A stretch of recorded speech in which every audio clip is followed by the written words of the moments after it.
Leading off our round 3 recap second and final part is the series between Ayu, otherwise known as Aisha, and Solwind. Two Tars. Solwind goes first and brings Ayu's down to the sash as Ayu gets up rocks. So Ayu being sashed denotes that Ttar is max speed, and Solwind going first denotes that it is also max speed and just won the tie, and thus that it is also sash. So, second turn, Ayu's going to stay in, wins the speed tie, low kicks as well, choosing to use it over superpower just like Solwind, and brings Solwind down to the sash, hoping to catch Solwind on a stealth rock as well. But Solwind goes for payback, and that signifies that it's most likely going to be an all-out attacking sash lead Tar, which makes it a more efficient lead killer because you don't have to make that tough choice between attacking the opposing lead and getting up rocks. But that can be a really nasty choice to make, and it's usually more efficient to just delegate rocks to something else. So cool to see that. Ayu does win the speed tie, bring the other Ttar down to the sash, and now Jirachi comes in to threaten with Iron Head or U-turn. Solwind goes to Dialga and takes the U-turn.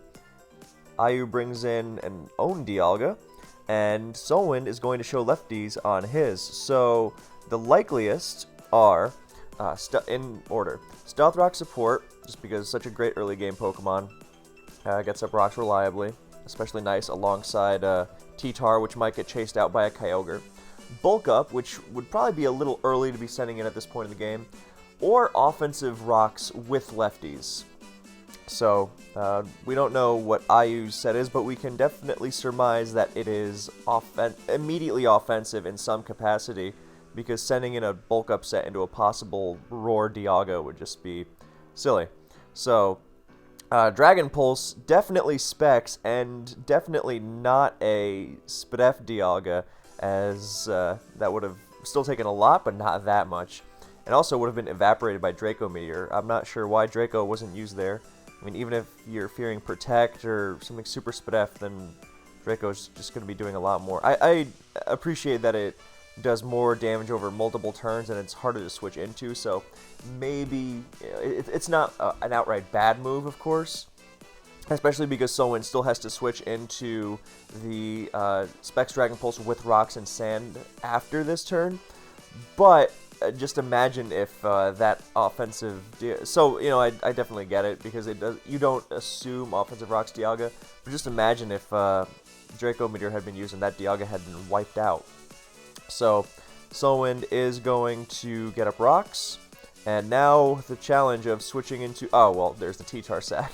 So, maybe with the knowledge that Ttar was a very likely sack into a Specs Dragon Pulse, then maybe Draco was definitely the move after. I guess, theoretically, you could say, oh, well, Solwind could switch into something else, into a -2 Draco more easily, and still have the Ttar sack for later, but I don't know, the more immediate damage on Dialga might have been nice. Actually, it definitely would have been, because Dialga would have gotten away with less health for later in the game, which is always valuable, even if... And, in fact, then you still manage to reveal another poke on Solwind's team, most likely, so... either way, Dragon Pulse, Draco Meteor, still fine. Now Kyogre comes in, and Dragon Pulse is definitely better in that regard, because Kyogre is not really a Dialga answer. I mean, it T-Waves, but it still takes a ton of damage, so... the choice to Dragon Pulse definitely... I mean, it would have taken out Dialga immediately and prevented rocks, but with the limited knowledge or information that was available at the time, then Dragon Pulse made for a more consistent threat. So, you know, good choice by Ayu. It's definitely proving valuable here. And now a switch to Giratina O, not wanting Dialga to stay, which I thought was interesting. I guess preserving Dialga's bulk is always valuable, but I don't know, once paralyzed, then its value is going to decrease. So I think you could have stayed in and made sure to take out the Kyogre, especially because Tina O switching in and taking damage is also... I mean, now you lost the bulk benchmark on that as well. It does outrun and thunder the Kyogre, which is valuable, but still. At least now Dialga is going to be in Palkia. Well, it's going to be sacrificed to the Palkia here. I don't know if it can take 2 spatial... Well, definitely couldn't have taken 2 because it wouldn't have gotten lefties, and that crit KOs, so that crit makes it difficult to ascertain if it is boosted with Lustrous or Specs or something, and rather than risk... I mean, even if it's not boosted, that doesn't mean that it's Scarf. It could still be Havenberry, but it still would have been good to know. But I don't know if the move would have changed, because Kyogre's going to come in, and I assume T-Wave, Spatial, or just Thunder. Yeah. So fortunately for IU, the Palkia does not Thunder itself, and that Thunder hits hard in return. So it feels like modest. And Palkia goes down, and Tina O comes in.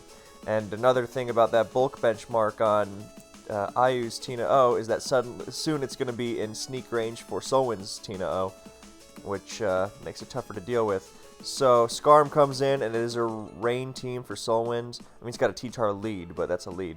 And it's so much of a rain team that it's even got a Quillfish in the back. So the Tina O does have Thunder, and it's looking like Quill is in great position to win this game, unless Jirachi and Tina O pull some miracles. Yeah, so Jirachi's going to come in here and Body Slam, Thunder. That Waterfall does a lot.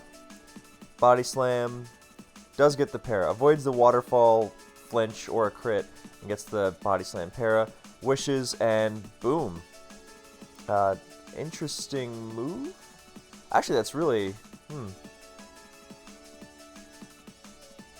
I don't know if that was the move necessarily. Because... Not that it really matters. Yeah, okay, I don't think it really made a difference. Because IU's Tina O is going to be just out of sneak range anyway, with or without the Wish, and Dialga's in KO range regardless. So, Solwyn draws the Draco Meteor nicely and goes to Dialga, but I don't think that matters too. So the boom was probably just to,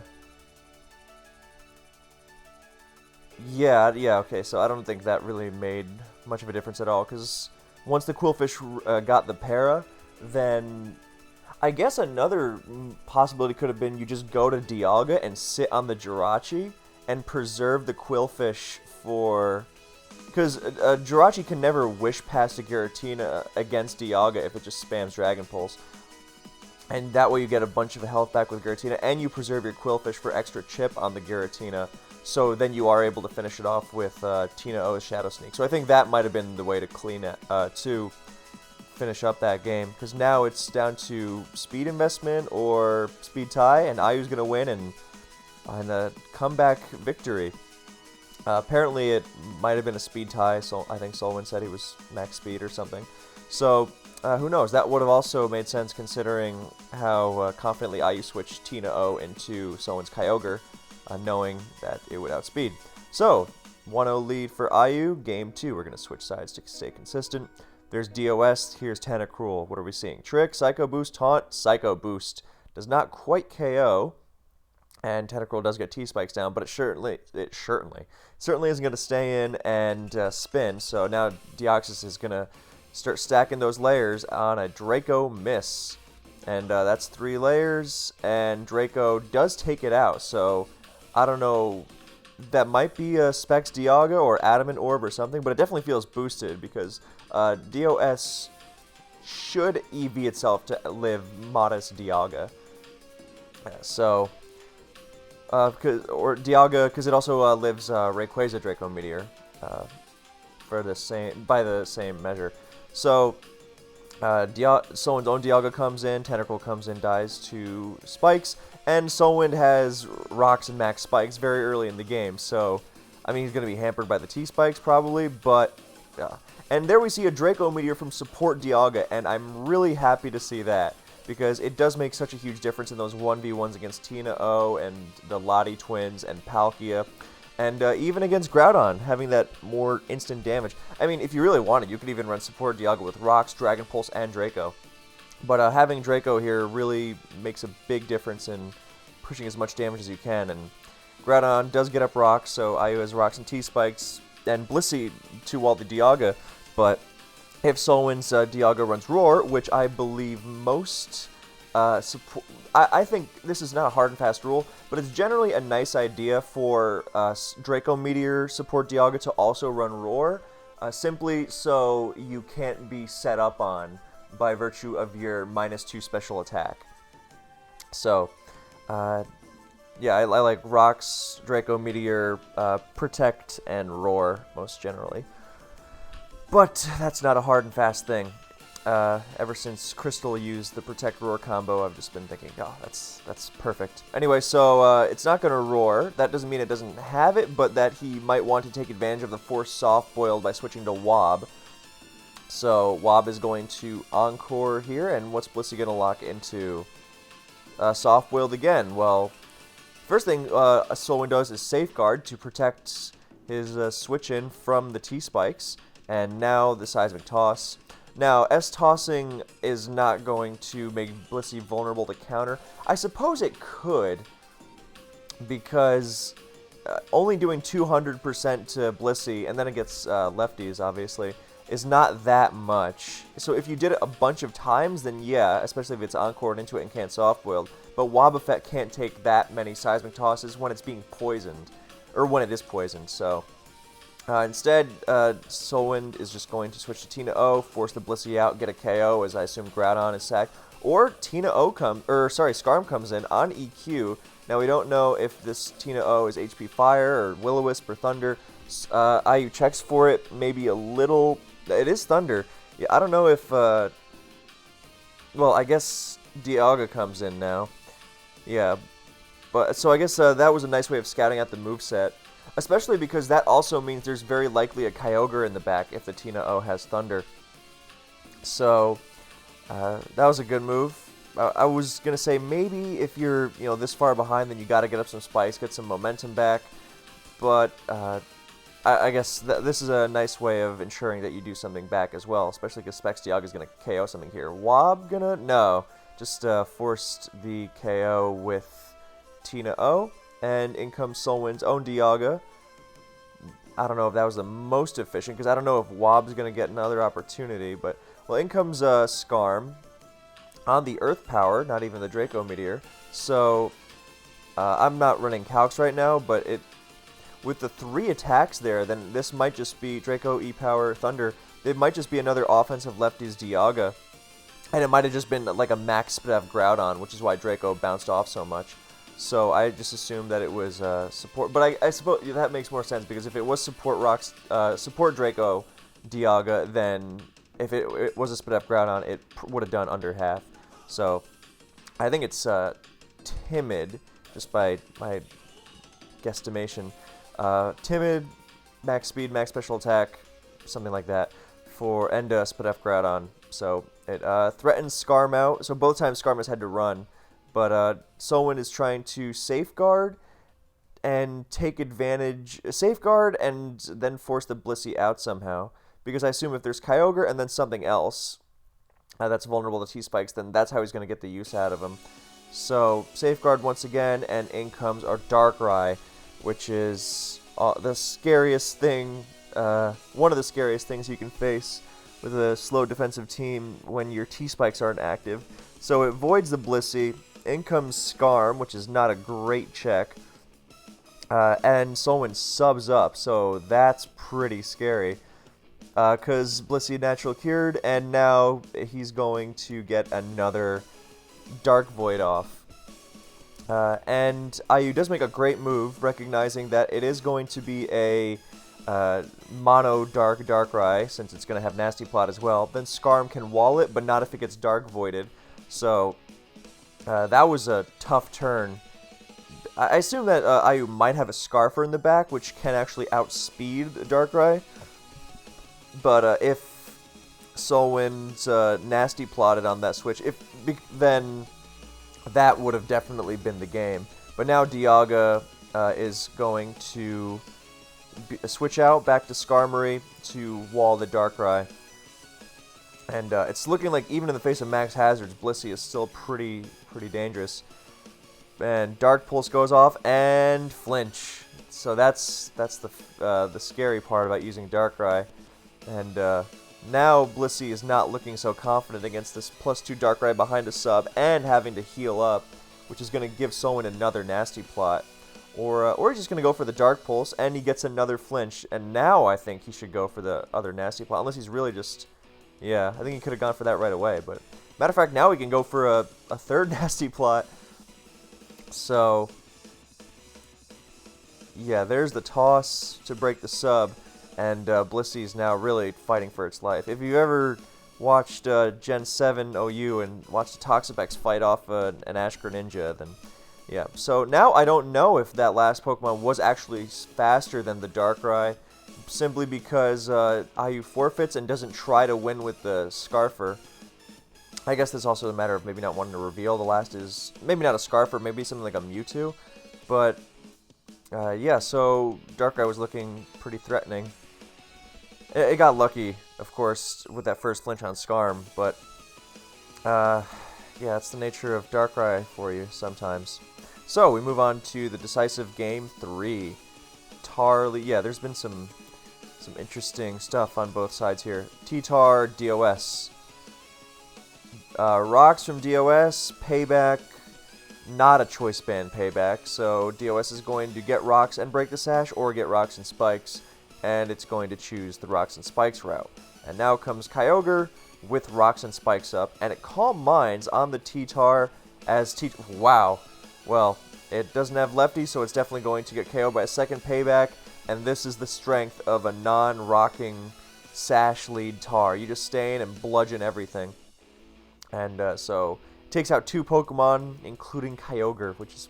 Now, granted that it does make sense to Calm Mind sometimes, but then again, maybe not. If you know the Ttar sashes, then it might just be better to, you know, just attack it, because you know that if it stays in paybacks, then you can't take 2. So I think attacking it was the better move. So now in comes Qwilfish into the Rye, and Tina O comes in, then an ad starts playing. Tina O comes in, not bothered by hazards, takes the waterfall easily, and Shadow Sneaks, and Soin Destiny Bond. So, nice move by IU to bring the Qwilfish into, or closer to a KO range, since now it can't switch out and back in, and if it does, it only has 1 more Life Orb hit. So that was a really interesting way of doing it. And we also see how threatening Destiny Bond can be, because now it's really interesting what... wow, that was really badly phrased. There's a lot of potential mind games going on here, because Soin can just use Destiny Bond again, and if IU stays in and attacks without using Shadow Sneak, then Tina O is going to be going down as well. And, you know, being off to a 4-3 start is pretty solid, you know, even when hampered by hazards. Especially when one of the remaining 3 is already known in Darkrai. And so the only way that Tina O is really getting out of this is if it has a move like Will-O-Wisp or Roar. Both of those would be really good, especially Wisp. Even Calm Mind would be alright, but instead Dialga comes in, another Pokemon that can take Qwilfish's attacks, and Soin does Destiny Bond again. So here in comes Tina O trying to get the boom, and nice move. That's a really nice move. Soin read the possible absorption of the boom with... Because when you have Qwilfish against Dialga like that, especially a low health Qwilfish, your instinct is just going to be, I'm going to blow this thing up and do a lot to it, even through the resist. And when you do a lot to Dialga, you bring it a lot closer to KO range. It doesn't have a recovery move. So Soin read the... You know, IU knew, look, that Qwilfish wants to blow up this Dialga and do something. And just going to go back to Tina O, and Soin just goes right for the Destiny Bond again. And that's a really, really heads-up play. So, back to Dialga once again. Is Soin going to boom on the switch? No, he spikes. That's really... And he gets some hazards back. So, mid-game Qwilfish has really been showing its stuff this tournament. Very cool to see. And now another Destiny Bond, knowing... Okay, I was going to say, no, if you know the Dialga doesn't rock, then you can Destiny Bond against it pretty safely, because it's not going to rock because DOS rocked. And other than that, on a fast-paced offensive team like this, then it's likely just going to have a bunch of attacks, so you don't have to worry about it doing something weird. Like, it's not going to be a sub-bulk up set on a fast-paced team like this. So, but it does in fact have T-Wave, which is a solid, interesting choice because slowing down the opposition can be invaluable for getting an advantage with your own offensive Pokemon. So in fast-paced games, that can be a big difference maker, and Dialga certainly has the move slots to take advantage of it. So now in comes Palkia on a full para. Ooh, that's, well, we don't know what was used there, but either way, it does bite. And Palkia subs. And we've seen a couple Palkias in this tournament that sub without lefties, and I think it's a really interesting development because it shows that Palkia, when it subs, it's not just trying to, pressure and T-Spike stall everything. It's trying to, well, get off a Focus Punch, which is also really nice, but also trying to scout what might switch in. So, like, it doesn't have to worry about having to hit Lottie on the switch with Spatial Rend, or hitting a Steel on the switch with Hydro Pump, stuff like that. So it subs up. I think that could have just been a Spatial Rend, honestly. I think the sub there was kind of greedy. So Waterfall, Dusting Bound, Spikes, boom. What a cool set. Yeah, I think that was a little bit unnecessary. I think it could have just been an attack. I mean, I get, because I don't think the Quillfish is going to want to switch around with Rocks and Spikes. For the sake of preserving the Quill, no, I think it's just going to stay in and boom, and get a clean switch to something after. So I think that might have been a little much. And we don't know if that might have put it in Dialga range. And in comes Dialga with Rocks and Spikes. It is going to be in 2 KO range for Spatial Rend, unless there's Protect, of course. Or, rolls. And Solwyn does get up Rocks, so that's going to help. Chipping everything, in fact. So, second Spatial misses, and Draco is going to take it out. No Haben, so the sub didn't hurt Ayu there, at least. So that second miss sucked. I guess so did the para. I mean, obviously, para's a lot more likely than a Spatial miss. But, yeah, and that's what's going on. So here comes Darkrai and misses a Void, and that really sucks. And it eats a Thunder, does not get parried. Darkrai does show lefties. And second Void misses as well. And still no para. I mean, that still really sucks. The only reason it might not matter is because someone's follow-up poke might KO Darkrai, whether it's at 2% or 100%. But we don't know. So in comes Tina O on the sub. Okay, so could be mono Darkrai. And even if it, obviously someone was looking for a Focus Blast there, that would be ideal. But even if it is going to sub, then the thing about Tina O switch there is that you guarantee you get in your faster Revenge Killer, like a Scarf Kyogre. You guarantee you get that in afterwards safely. And because Darkrai is not going to maintain this sub against Tina O, barring a crit or a flinch, it does not get either, and Thunder breaks the sub. So, matter of fact, Tina O can even Shadow Sneak here, and it chooses not to, but if you Shadow Sneak there, then Darkrai can't sub because it's going to be knocked to below 25, and it's also going to not be able to switch out and come back in because of hazards. So I'm not sure why Sneak wasn't used there. Maybe it doesn't have it.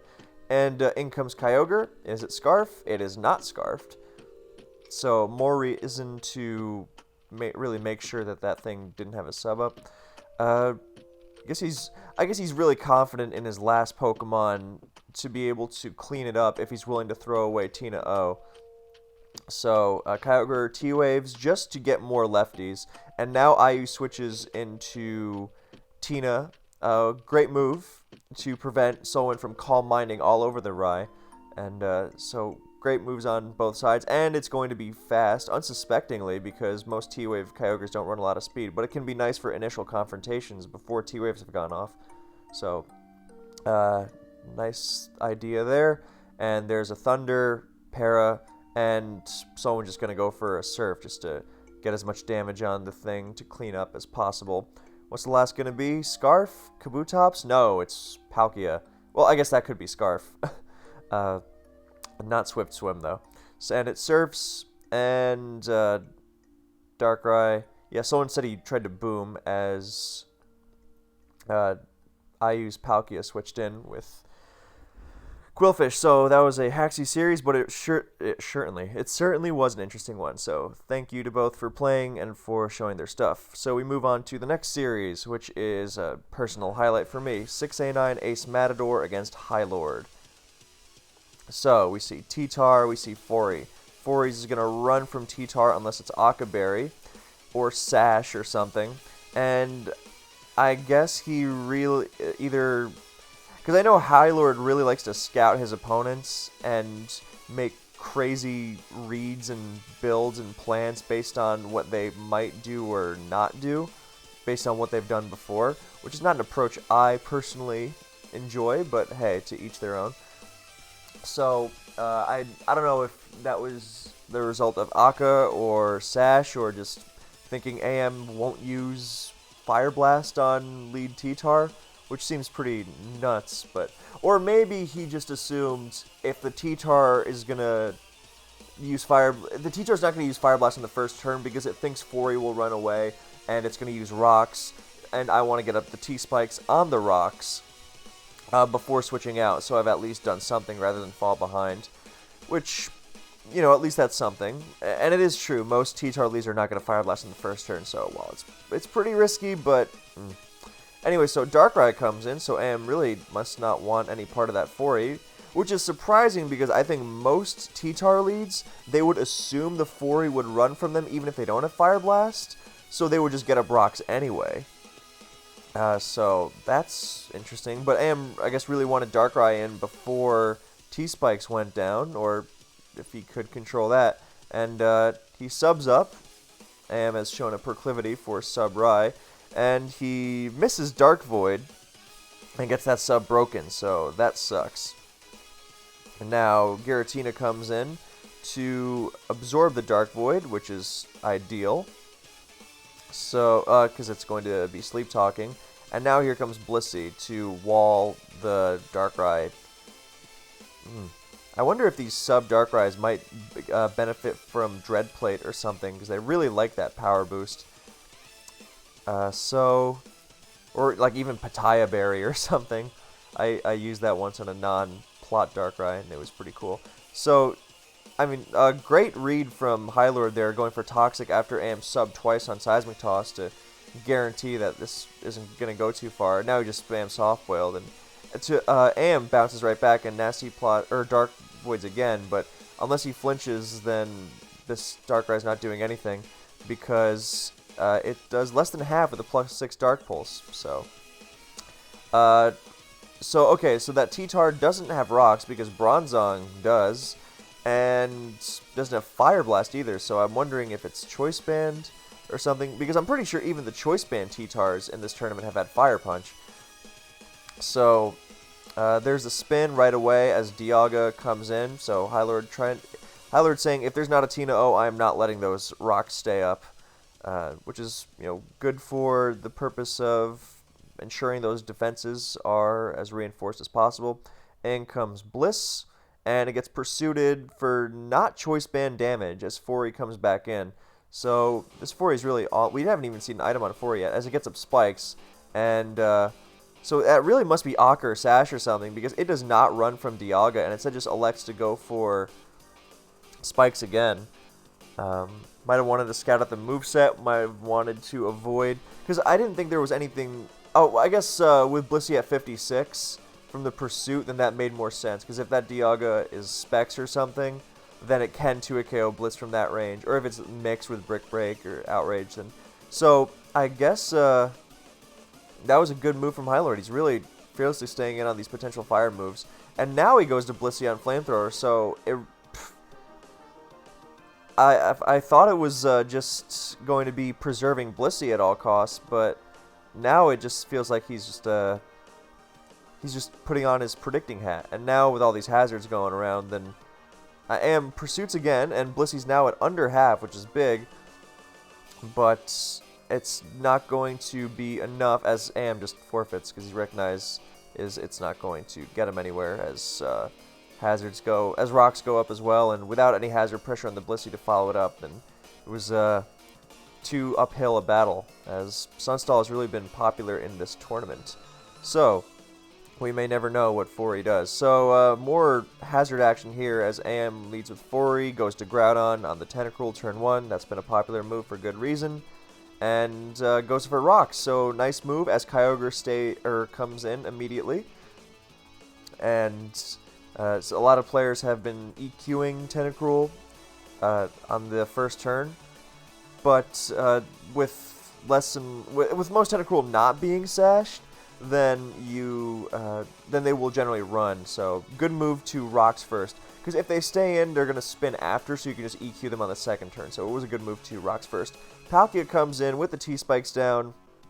It's actually a better switch, because so many people have been doing T-Spikes Tentacruel into T-Wave Kyogre, and while Palkia doesn't love being poisoned, it can shrug it off better than the Lottie Twins would shrug off a T-Wave. We've been seeing more refreshed Lottie Twins, finally, actually, with how many Primals have been just spamming the daylights out of T-Wave. So that was cool to finally see. And, but yeah, Palkia can do something similar with Rest Talk, but it also doesn't fear something like, if there was a Pursuit Ttar alongside this T-Spikes into T-Wave Kyogre strategy, then even a refreshing Lottie Twin would be super vulnerable to it. Whereas Palkia, not so much. So that's a cool application of Palk. And Hylord does not fear the Palkia instantly because, I mean, Thunder is... I mean, Hylord's just really aggressively staying in and trying to catch every double switch he can. And Fori comes into Thunder, shows lefties, not Lum. And now Palkia comes in and thunders and catches a Jirachi switch. So I guess AM just wanted to get up some T-Spike or some spikes on a potential Dialga switch, but or you know a Steel switch in general if Jirachi's going to be an answer. And now Jirachi forces the Palkia out because Palkia is at 44 and poisoned, and AM wants it to switch into Kyogre at least once more. So and Hylord makes a great move, doubling back to Kyogre and putting as much pressure on as possible, or even getting a Calm Mind, because now that looks really dangerous. With when you have a Pokemon like Kyogre in this situation, you want to get it in and force it on the opponent as much as you can, because that's how you avoid the opponent getting around it through things like limiting its switch-ins with hazards and positioning and whatnot. So sometimes you might want to get in the mindset of, oh, well, I want to preserve it, which just so I don't waste the biggest threat to the opponent's team, which is not a bad mindset, but it's also really, really great. You really step on the opponent's throat if you manage to force it on them over and over. So, Tina O comes into Kyogre, and Shadow Forces, another signature AM move at this point, it seems, with a cool animation and everything, as Kyogre attempts to T-Wave. So, since it's hitting on the physical side, it's at least going to be hitting Kyogre really hard. And it's going to get 2 attacks off, barring Para Luck, or like an Ice Beam crit after the T-Wave. So at least it'll do that. Might have Outrage after, so good chance. Oh, it's not even going to KO the Kyogre with Outrage, because and if it locks into Outrage, it's not going to follow it up with a Shadow Sneak. And since Shadow's Force takes 2 turns, then Kyogre might lefties out of range. But Shadow Force goes again, and there's a Calm Mind, as Hylord apparently does not want to switch into it, but no, that looks like Shadow Sneak range. So, Shadow Force Tina O doing great things, where Outrage would have come up short, and matter of fact, then Tina O would have been lost if it had been Outrage, or if it had used Outrage, but with Shadow Force, it was able to take the Kyogre into sneak range and actually force it out and do a ton of damage to it. You know, either it didn't take all that status and damage, or it forced the Kyogre out at it wouldn't have taken all that status and damage if it hadn't also done a ton of damage to Kyogre in return. So threat neutralized. So that was really cool to see.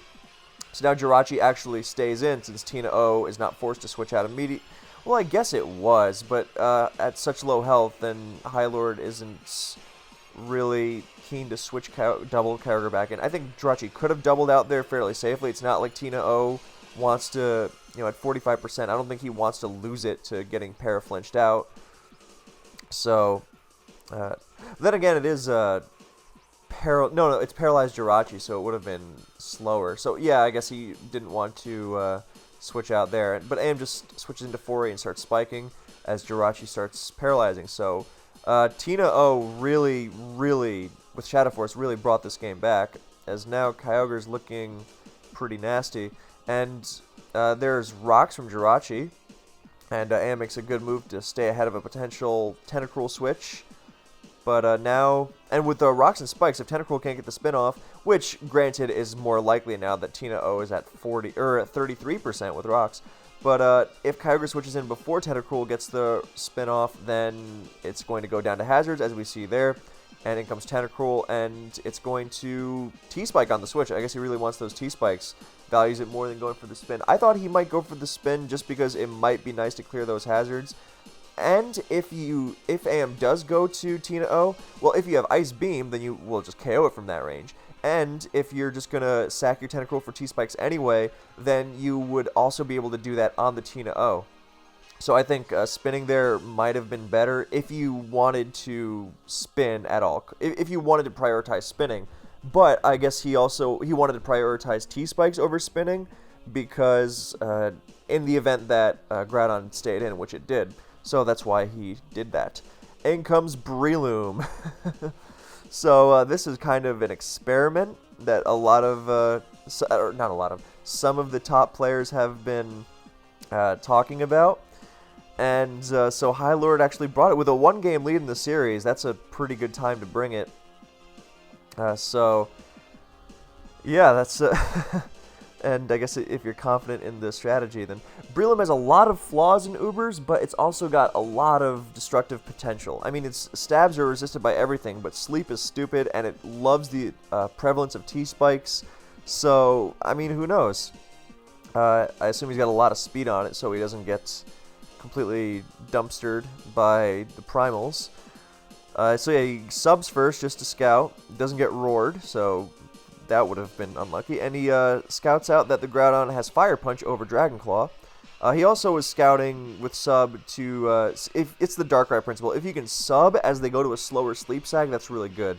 But AM stays in on that sub, really nicely read, and then goes to 4E on the Spore, so also really nicely read. And in comes Ho-Oh to absorb those those dual stabs, rather.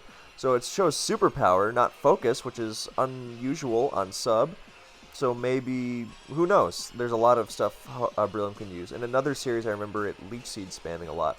So in comes Giratina into Ho-Oh. So Tina is not really a great Ho-Oh answer unless it has Roar, in which case, you know, it is a pretty good one. If you have Rocks up, obviously. So it shows Protect, so not likely it's going to have Roar.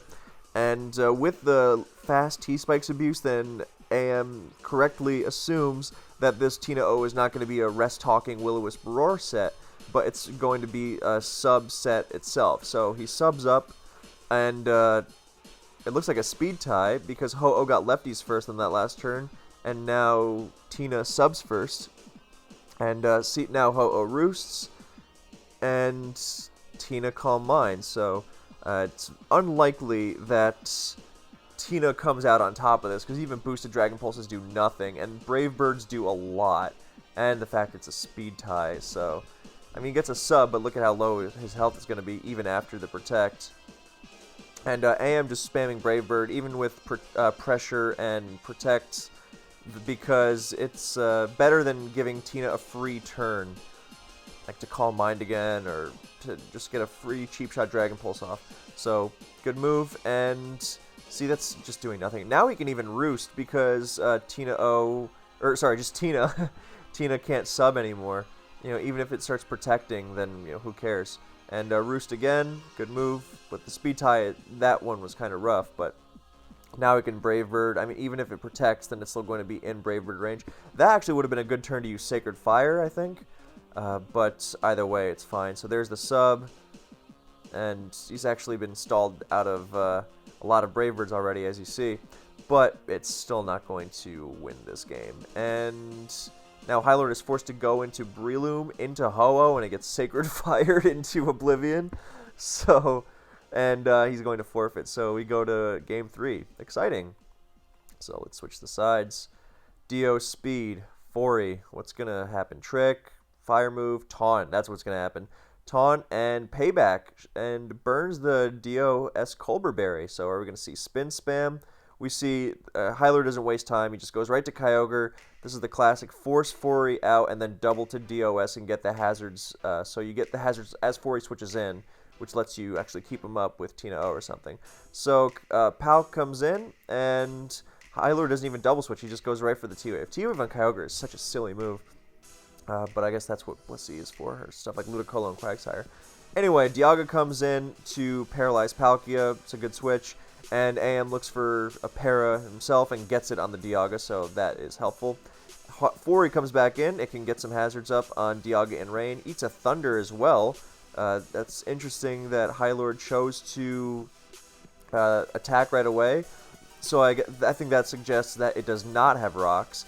Or I guess he just didn't want to rocks and give Fori a free switch, and he just wanted to start battering it as soon as possible. Maybe he doesn't have a Tina O to protect the hazards. That's very possible. Anyway, AM goes for T-Spikes and avoids a Thunder Para, and he looks like he might be out of range for the second. Well, the first one did 40, the second did 35. He's at 38 now. So Mewtwo comes in. He's just going to sack the Fori for hazards. Yes, he's going to get Spikes down as well. So T-Spikes and Spikes, and Mewtwo shows Para. And it doesn't KO with Thunder, not Life Orb. It is lefties. So a lot of value has been extracted out of Fortress, and a lot of information has been learned as well. So I think if I'm being pedantic, a second layer of Spikes might have helped. I guess if you're afraid of Calm Mind or something, but yeah. So he actually even better. Nice long-term thinking. I mean, long-term, just a turn ahead, but that is still more than just current turn, which is a trap a lot of players fall into, myself very much included. So Mewtwo's forced to recover, and Tina O is able to switch in freely and has some hazards down, and the Dialga paralyzed, so it's able to put on a lot of pressure. Draco goes off and chunks Dialga real hard, and thanks to Spikes, if it has EQ, then it's going to be able to finish it off. But the Dialga does have rocks, and so now the question is, does Fori spin? It tries, and Hylord does have the Tina O. So nice way to mix up. See, when you mix up your moves in situations like that, then you sow a lot of doubt in the opponent. You are able to force them to play more predictably because they think you might get them to think you might get them to make a certain assumption about your team based on how they've been playing. So I would, for the newer players, I would really suggest learning from that, mixing it up with the Dialga against the Fori switch in sequence, because it would have been too easy to just rocks and then go to Tina O, but well, I don't know if that was the best example because you would have had rocks already, but it's an interesting thing to at least consider.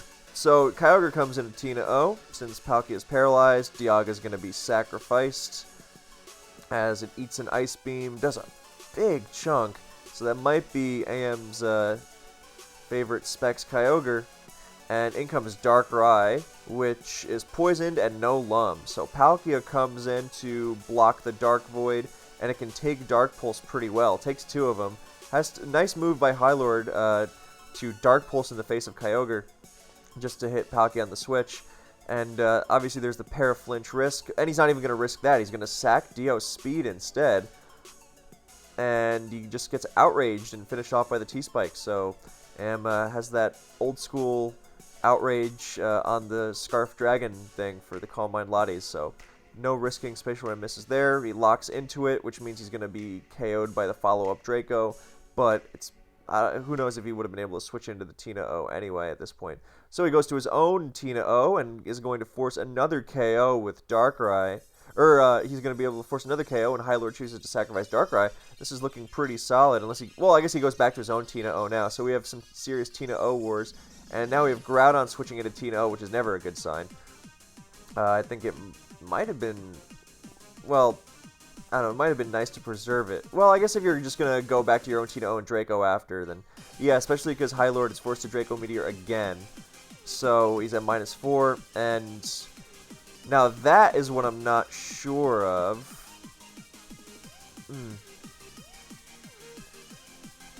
because if this Giratina has Outrage, then I mean the Kyogre's shown lefty, so it's definitely going to be affected by T-Spikes. And AM loves his Sub-Roost Ho-Oh goodness. But I don't know if that was better than... I mean, he took his time thinking about it, but I don't know if it was better than going to Tina-O and launching another Draco and pretty much forcing a KO. Because that way, if you do that, then eventually you have this Ho-Oh on Giratina matchup anyway, and Hylord has one less Pokemon to deal with it.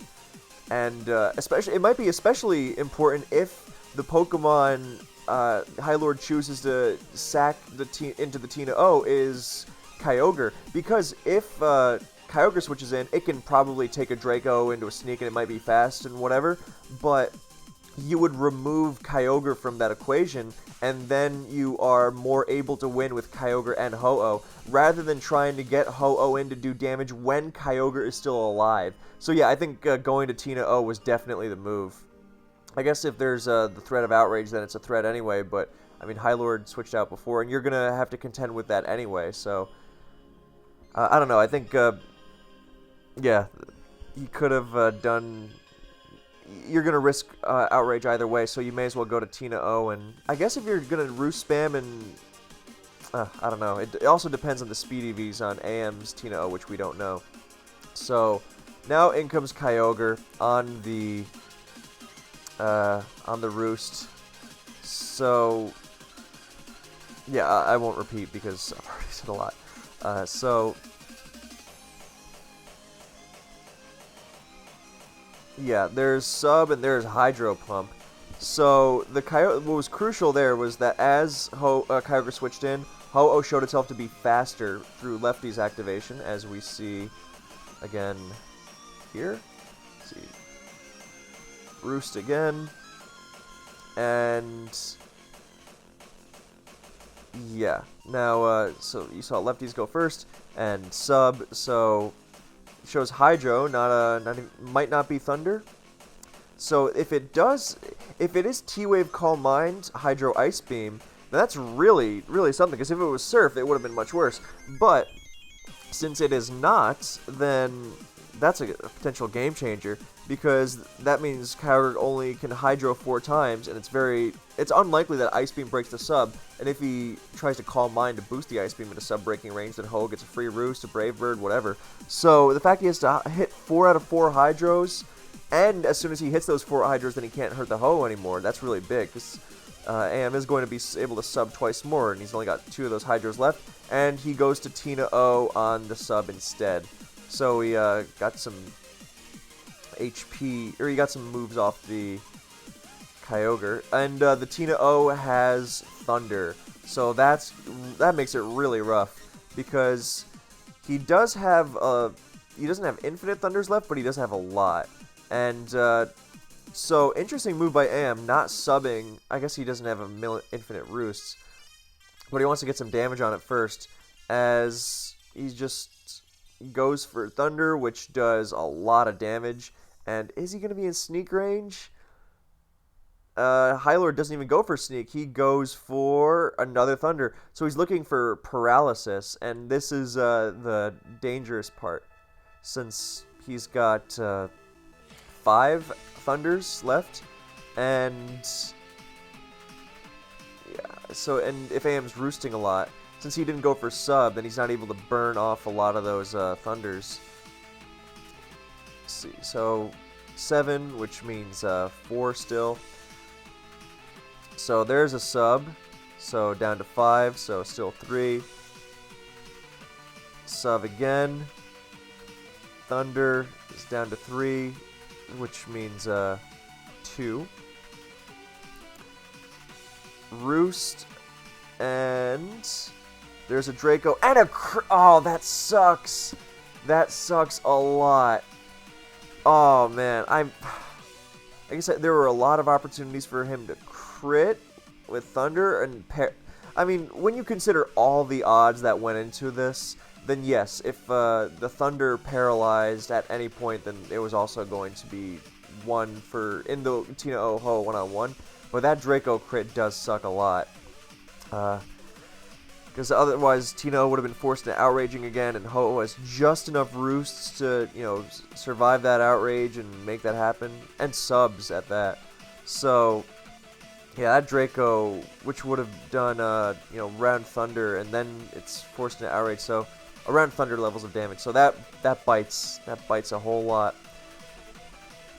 So now AM's Tina is going to come in, and he does Shadow Sneak and Draco. So, yeah, I think this could have been avoided, or because now AM is forced to go for I know High Lord doesn't risk the speed tie, or the potential speed tie, or the speed investment decision, because he doesn't have to at this point, but I think because he did the Tina into Tina thing earlier, so I think it would have it was the better move overall.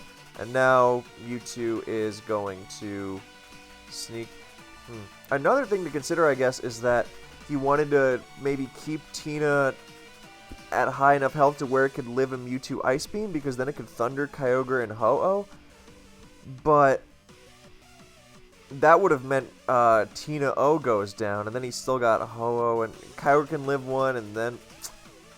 okay, that's something else to consider, because if High Lord sacks Tina O, and then goes to Mewtwo, then he still has the Kyogre left, and he goes to the Mewtwo, so... with it being lefty's Mewtwo, then maybe AM would have been able to pivot into the Kyogre and live the Ice Beam and the Thunder and the follow-up Thunder. Obviously a prediction game, but he still could have gotten around it that way, I think. Yeah. So I don't think it was necessarily a mistake to not keep Giratina in, but I think it might have been. It could have been considered rather than trying to muscle through everything. I guess if he sacks the Tina O, though, then it becomes harder, because then the Kyogre's still around, and you have less of a Tina O to deal with it, and you're relying on your Kyogre more. It's a tough call to make. So now I am more sympathetic to going Ho-Oh earlier. I guess the thing is that he forced the Tina O out with his own Tina O earlier, but he kind of risks that whole thing anyway at some point. If High Lord decides to... But High Lord's... I don't know. He might be more inclined to preserve the Tina O because it's not affected by T-Spikes and might be more resilient against whatever AM has in the back. Because when you see Kyogre on a team, I mean, yes, there's Kyogre and Groudon, but you shut off to the idea of Ho-Oh more. So, Thunder into Ice Beam, or Ice Beam into Thunder was unlikely to KO, I think. I mean, it's obviously rolls, oh, that sucks a lot. So AM still could have won this if he had not received that para, because we don't know how fast High Lord's Kyogre is, and we just glossed over this until this point. So if he had Ho-Oh, then he might have actually even just sacked the Ho-Oh, and then... No, okay, that's even better. Yeah, you definitely go Tina O against Tina O, because then what you do is, if High Lord sacks his Tina O, then when Mewtwo comes in, you go to Ho-Oh, you sack that, and then you spam Thunder with Kyogre for the game with Tina O's Shadow Sneak to follow it up, potentially. More lively than Ho-Oh. Or if you think your Ho-Oh is going to outspeed the opposing Kyogre since it is T-Wave, then you just sack Tina O instead and preserve the Ho-Oh for a big Brave Bird follow-up. Either way, this works with Kyogre and Ho-Oh because it is predicated on the premise that the T-Wave Kyogre is not going to have a lot of speed, which most of them don't. And Specs Kyogre has a lot of speed, definitely way more than any T-Wave Kyogre would have. And what's amazing is that in spite of all this, then it looked like with the Shadow Sneak into KO range, then the Specs Kyogre wins if it doesn't get crit or parried, because then it just thunders the Mewtwo and then thunders High Lord's Kyogre. So, that really, really sucks. Yeah, after the whole Ho-Oh debacle. So I think the Tina O could have come in first, but that's disheartening, as High Lord even goes for Hydro, can't go for Ice Beam, and does not miss. So that was a very luck-decided series, I feel. Well, not decided necessarily, but very because that's not fair. But let's say influenced. So but that was a lot of really cool stuff going on. As there's a YouTube Premium ad. Oh, that's cute. But I still don't want YouTube Premium. So yeah, that was a real nail biter of a series. Goodness, really went down to the wire, and yeah, stuff happened. So our final series for this video is ZF versus August, seen on the screen here as Clifford Hammersly. So Ho-Oh lead, you love to see it. There's a Kyogre, and Latias switches in, so no Pasho.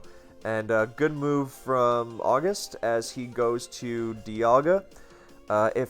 That's a great move, because if Ho-Oh stays in and Brave Birds, Dialga can withstand that, and it can then fire off Thunders and Rain. And Dialga also goes well one-on-one against most Kyogre, if not all Kyogre switches. It can get up rocks in the bulkier ones, the Blissies, the Ludicolo, the Quags, and it can go one-on-one nicely with the Lottie Twins and Palkia. So, great move. And he does have an early advantage. And this is why Draco Meteor is great even on the bulkier Lottie Twin option of Latias, because that way you do so much more instant damage in a tier where instant damage is, you know, not everything, but a lot. So, whereas just Dragon Pulse Lottie would have bounced off, and now Draco Meteor just rips off 60%, which is, that's pretty amazing. So now, Lottie is forced to switch out. And August capitalizes on that nicely by using Roar, either dragging in Ho-Oh, or maybe, dragging in Lottie again is not what you want, because then it can fire off another Draco and threaten to KO you, but at least you're not hampered by hazards yet, so it's less threatening, depending on your team, of course. You can drag in Ho-Oh, or you can reveal more of ZF's team. And you can possibly reveal a fourth Pokemon, because it's not likely that ZF is going to switch to Ho-Oh there. So he's going to reveal a third, and then ideally you either Dragon Ho-Oh or you reveal one of the remaining three. And what happened was that he revealed one of the remaining three, the Groudon. Now, that's not necessarily a huge reveal, because when you see Ho-Oh and Heatran, then yes, there is going to be a Groudon. But he at least reveals that it has lefties and that it is slower than the Dialga, so that's valuable. Kyogre's going to switch in on the rocks, takes advantage of that, and in comes Latias with rocks up. Possible free Ice Beam. Yep, that does a pretty good chunk. Who knows if Kyogre's going to stay in and slug it out. Maybe some T-Wave. No, just Ice Beam. Not quite doing half. And we see Quick Claw Kyogre. I really should have banned that from this tournament. Quick Claw, Bright Powder, King's Rock, Scope Lens should all go. But I didn't. And good on August for abusing this potentially broken, stupid thing before, you know, if it's allowed. So, Quick Clawing Kyogre, that's pretty nasty. It's like a Custat Berry on any given turn, roughly 20% of the time, which is crazy high if you really think about it. And you can really ruin some revenge killing options here. So, I mean, here it stays in, and actually it kind of works against... well, no, actually there it didn't matter because he recovered. But if he attacks... See, this is why Quick Claw is so stupid. In this situation, no matter what, he's going to possibly bring Latias into a range where he can just Quick Claw and outspeed and KO it. And Quick Claw can activate on any turn, so you can't even guarantee that you're going to outspeed it. So, yikes. And since Kyogre is so flexible in its item, then that's what makes it really silly. Anyway, Ice Beam spam, you know, makes your butt clench, as there it's finally eats the Grass Knot, not getting a crit or a freeze, and now ZF recovers, knowing that he is at the mercy of Quick Claw, but August does not subject him to it as he goes to a Jirachi, which looks Scarf, as it doesn't doesn't have lefties, and that means it has a free U-turn, and U-turn indeed it does. So Groudon gets a little chipped, Kyogre is a little more chipped, Latias, well, it's going to be at 48, so it doesn't even look like it can switch into Ice Beam, which is unfortunate. So if it's the only water resist here, then that might be... Nope, it's a Dialga. So ZF very smartly has backup to Kyogre, which you should when your main check is Latias, you know, Pursuit and all. Not to mention T-Wave fun. So obviously it's not ideal, and August makes a great move by going for Hydro, knowing that Latias is not likely to switch in here, so he may as well just unleash his strongest move. And he winds up pounding that Dialga, which does not look to have a lot of bulk on it.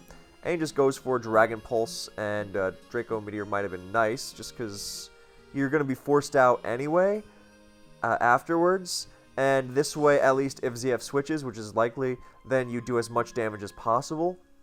Like, imagine if that Jirachi, which took 30% from Dragon Pulse, if it had eaten Draco instead. But, yeah, so he's going to get another U-turn off. Or no, just Ice Punch. So that was interesting. Okay, yeah, so if he's got Scarf Jirachi and like what's looking like a pretty offensive team, then he probably can't switch into Dragon Pulse too well. So he doesn't really get forced out there. Actually, no, I like Dragon Pulse for that reason. If Jirachi's going to be the switch, then Jirachi is not going to want to switch out to something else, because it's not like you can absorb the -2 Draco Meteor with something else. So, and you don't really need to push as much damage on Jirachi as possible. So that was great long-term thinking by ZF. Since the Jirachi is going to be tempted to stay in, it can take one more Dragon Pulse, maybe 2 more, and just try to beat the Dialga down one-on-one. He's not going to be U-turning around and taking more Dragon... he probably doesn't have much more that can take Dragon Pulses. So August was very likely going to attack straightforwardly without U-turn. And ZF takes advantage of that with a great switch to Heatran. So very nicely done. So in comes a unique Swift Swimmer in Omastar as ZF goes for Toxic, which would have KO'd Kyogre because it would have been brought down to 5% by Rocks, and it does not have Lum. So nice move there, and Dialga is probably not going to want to switch into it. So good Toxic. Hits a lot, and it winds up hitting Omastar, which is an underappreciated Swift Swimmer, but it has a lot of great qualities. Like Quillfish, I mean, unlike Quillfish, it doesn't absorb T-Spikes, but it also can set its own spikes and T-Spikes, just like Quillfish, and it also has knockoff to remove lefties from things like Blissey, Soldew from Lotties. That's really valuable. And, most of all, it has the strongest Hydro Pump of all the Swift Swimmers. It's way, way, way stronger than Kingdra. So it really destroys stuff. And, I mean, it's not very fast. It doesn't outrun Scarfers and stuff. But, or like the faster Scarfers, like Palkia. But it does still outrun pretty much everything unboosted. So that is really nice. And it has that nice Kabutops quality of resisting extreme speed, which is very nice for SD Luke. And it's got that great physical bulk. So, yeah, Omastar, very cool Pokemon. I have really enjoyed it in the past, and I'm glad to see some other players experimenting with it as well, as this Hydro is going to hurt. ZF makes a good move going to Groudon. If it's Spinef, it can take a Hydro, but even if Groudon does... Well, no, I take that back. He can't take 2 here, because he needs to take 1 hit with Groudon, reset the weather, and then then switch out again, because otherwise Kyogre will be able to switch in once more and make the rain permanent. Now, with Omastar being toxic, then it might not be, GG, but it still wouldn't be great. And August just elects to set down some T-Spikes. I'm not sure if that was better than Hydroing, but, well, never mind, I take it back, because that was some good foresight, because I really like ZF's team, by the way. I really like both teams, but ZF's team is really cool. There's so much synergy between the Ho-Oh and the Lottie and the Heatran and the Mewtwo and the everything, really. It's one of my favorites, actually, I think. Anyway, so Groudon scares out Omastar, in comes Tina-O. As ZF goes to Mewtwo, trying to absorb a Hydro in Sun or an Ice Beam. So, nicely done. It is a lefties Mewtwo. And it Will-O-Wisps that Giratina-O, and, well, it's not going to be able to live a follow-up Shadow Sneak, because it's not even going to be able to live Draco into T-Spikes. But the Tina-O has been crippled. And in comes Ho-Oh. Is it going to roost? Well, -2 Thunder is going to do nothing. So it's a lead sub-roost Ho-Oh. That's very cool to see. Oh, it doesn't have lefties. That's unique. Well, it is going to sub-roost, and Thunder and Sun is not connecting. So, Thunder, once again, does not connect, but this time he's just spamming sub. In comes Kyogre, and on the sub-spam, so nice move from August. And he's going to pivot to Dialga now on the Braver. Can he take 2? It looks like he can. So he can take 2, and he's going to roar it out. Yes, he just does barely survive the second, and he roars Ho-Oh out. So Heatran comes in. The good news for August is that, or the good news for ZF is that Sun is going to be up permanently now. But Groudon is going to be afflicted by T-Spikes, and Ho-Oh is down, or not down, but it's going to be at 10% after. Dialga's at 42, Lottie's going to be under 50, Groudon's going to be T-Spiked, and Omastar's still looking pretty scary. At least he's got some Protect for racking up poison damage. And now in comes Groudon with Spadaffic and take 1, I assume, even if it's Specs. Yeah, that does nothing. That does 45, and it's Life Orb. Okay. So, and Groudon is... Oh, nuts, I reset by accident, so let's skip ahead. But yeah, Groudon's, by resetting the weather, then Groudon removes Swift Swim, and Omastar is pretty slow naturally, so Groudon actually outspeeds it. So, that was why it switched out earlier, so... Yeah, that's cool. And... Now, Tina O comes in after. It doesn't want a Dragon... Or it doesn't want a Draco Meteor? I don't know why. I guess maybe he wanted to EQ a Heatran trying to switch in and pivot around, but ZF decides to keep his Heatran out of harm's way and just stays in. And, yeah, so Tina O just EQs for no damage and gets KO'd in return. I think Draco there... I think ZF was too likely to want to preserve Heatran for that to be worthwhile.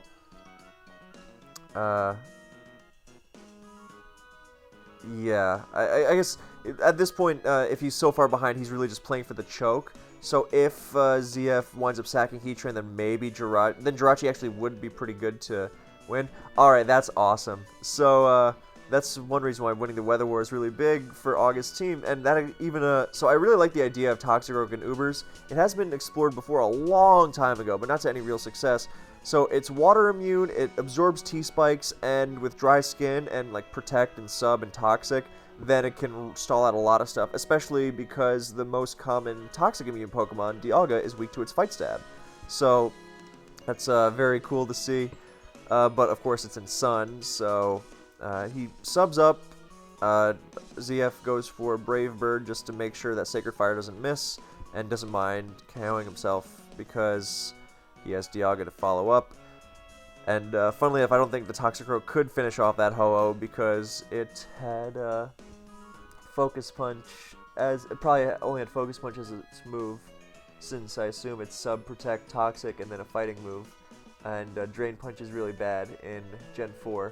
It's really weak and has only 8 PP, I think. So, yes it does. So, it's not going to be used. So, now Dialga comes in, and unless there's some... Well, no, thanks to Jirachi, or thanks to Heatran stuffing the Jirachi, then there's no way that... I mean, I guess theoretically, but... yeah, even a double switch to Toxicroak won't do anything because it's, you know, dry skin. And so it can't even sub reliably, can it? Actually, let me do the math on that. See, 57, 50... Yeah, okay, it is losing 6% per turn. See, so... yeah. So now in comes Dialga once again, and ZF makes a good move by sacking Groudon just to make sure that Toxicroak can't do something stupid by, doubling in. So sacking Groudon there was definitely a heads-up play. Even, see, that's really smart on ZF's end, so take note of that. Even when the game looks very, very won, then he still plays it super safe. Rather than going to Heatran, then just going to Groudon and ensuring that a double the Toxicroak will not get August anywhere. Well, now he opens himself up to a Fire Blast miss, I guess. But, oh, and he does actually miss. Oh, that kind of sucks. But actually, since his only move is Focus Punch, then he can't actually beat Heatran one-on-one, which is pretty funny, so it didn't even matter. But it was just a good idea. Just to remove all... You know, now he knows the move is Focus Punch, so Heatran is going to stay in, and that's going to be game 1. So ZF off to a 1-0 lead. Giratina altered lead. Oh, you love to see it. I think I talked about this in my underrated sets video. And I was messing around with this, and there's so many cool things you can do with it. You can use Habenberry and live every dragon move under the sun. You can use Custat Berry, things like... And the moveset generally, I really liked was Draco, Sneak, Will-O-Wisp, Destiny Bond, especially nice with Custat. But there's so many things you can do.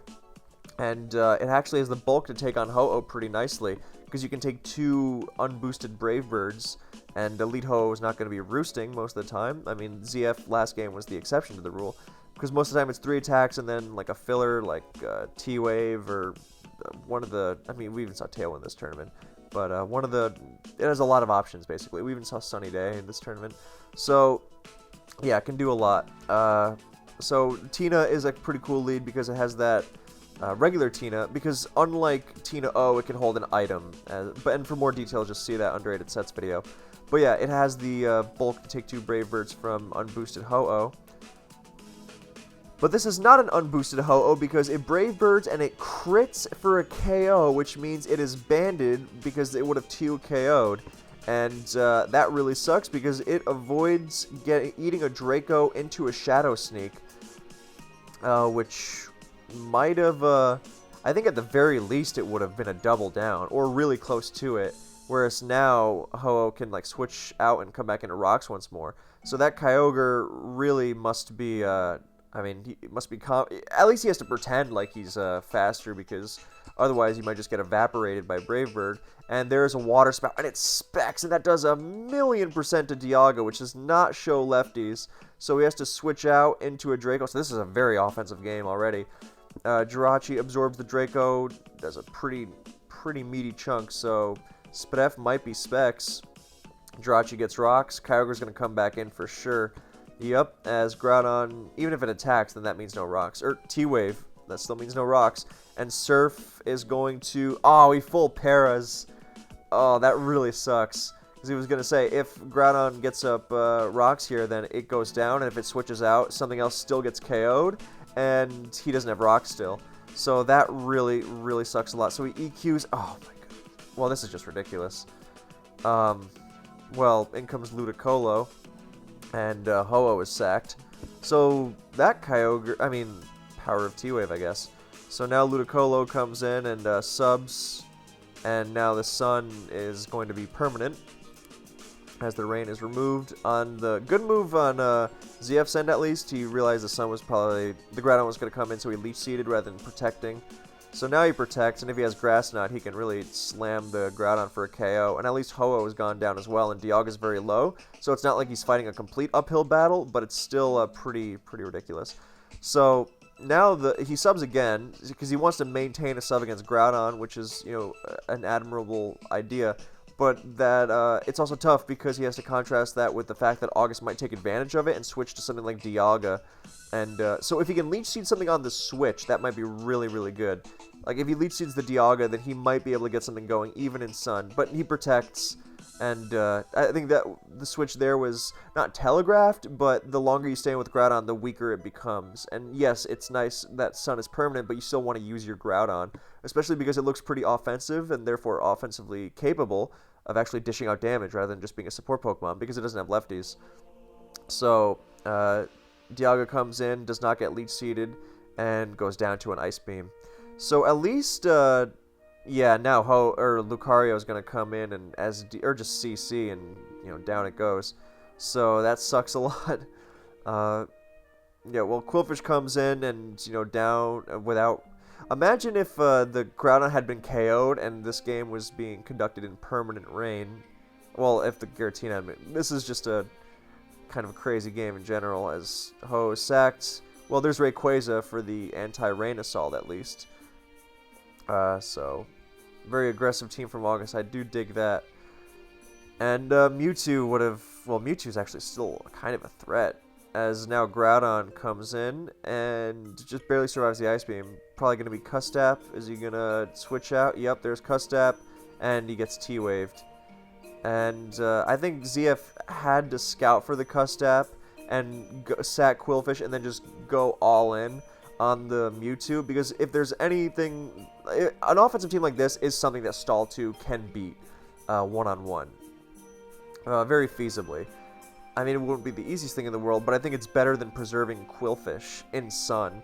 So, and I think the Custap was very, very likely, so I think he had to sack Qwilfish and then go to Mewtwo after. Because now, yeah, Rayquaza just comes in, and it's physical, not even threatening with Dragon Claw, so...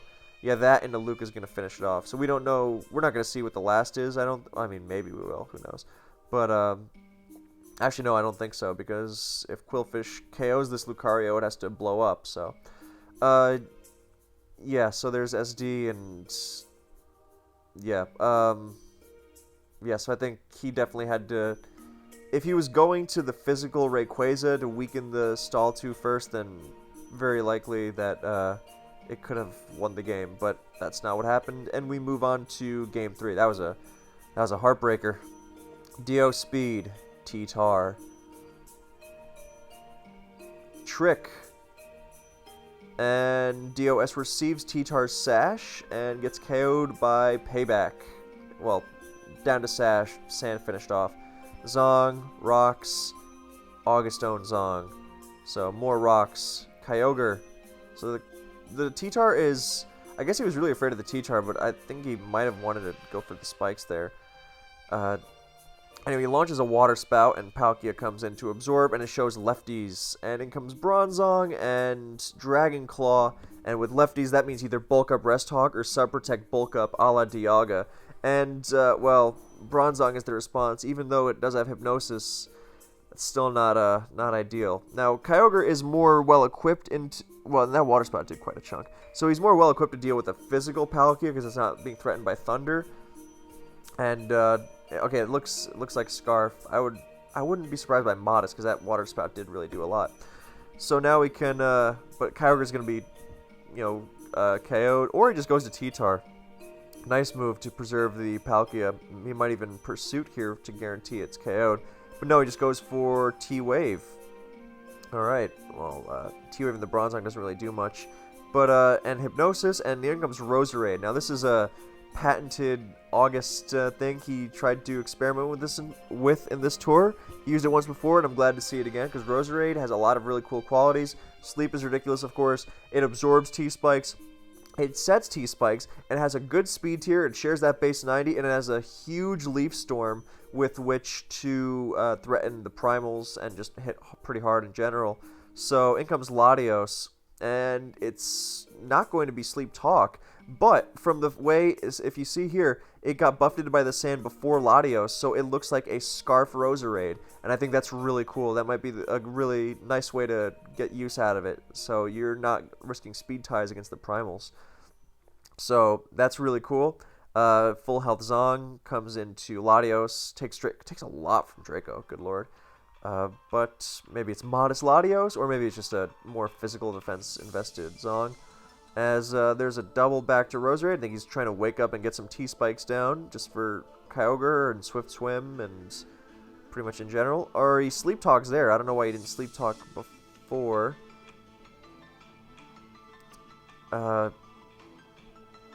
Well, either way, Sleep Talk, Sleep Powder. Now he can't. Now he has to switch out, and he goes back to Zong. So he's just trying to do burn sleep turns to wake up later.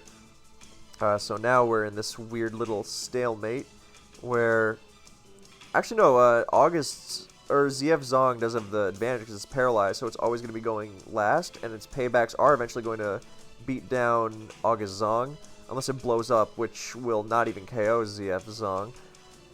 And so he wants to preserve it at least for one more sacrifice to the Latios, and now he goes to Kyogre on the on the payback. So now in comes Manaphy to avoid a T-Wave on Latios. Nicely done. Manaphy can do a lot of cool things. It can do knockoff. It can do U-turn to really mess with this Kyogre. I would love to see something like that. It does have knockoff. That's really, really cool. I think it's a very underappreciated aspect of Manaphy's game, but it gets thundered. But Kyogre's at least not healing now. Ttar doesn't have Pursuit by the looks of it. Zong is not going to switch in, and he doesn't even sack the Zong. He goes to the Ttar instead and dodges a Thunder. Whereas Thunder into Draco, I don't know if it would KO, but I mean, at least he's not... Yeah, no, Thunder was the move. Yeah, Payback does a lot of damage there because it's on the switch, and that's how the mechanics are in DPP. So Kyogre comes in once more and eats an EQ for very little damage. And now ZF... I mean, I guess he didn't want to double... If he had doubled the Latios there, that would have been really helpful. But now he sacks his own Kyogre. And Latios comes in and launches a Draco, and... Yeah, I don't know if... yeah, I think Zong could have been sacked there before. But... Yeah, now Ttar comes in and claims another KO. Probably on the Bronzong, as Latios is looking like, August's... or ZF's last hope of bringing this one back. There's a Tina-O. Even EQ is not going to bring it into range. We don't even know the last yet, and Draco misses anyway. So Roserade's going to get sacked, and there's Outrage. And just for good measure, then the final Draco misses the Palkia. We don't know the last, but yeah, so that was a really unfortunate end to that series. Actually, 2 of these series in this game. Actually, all 3 of the series in this video had a lot of misfortune going on. But that's the nature of the game sometimes. So, thank you guys for watching. I hope you enjoyed, and I will catch you next time.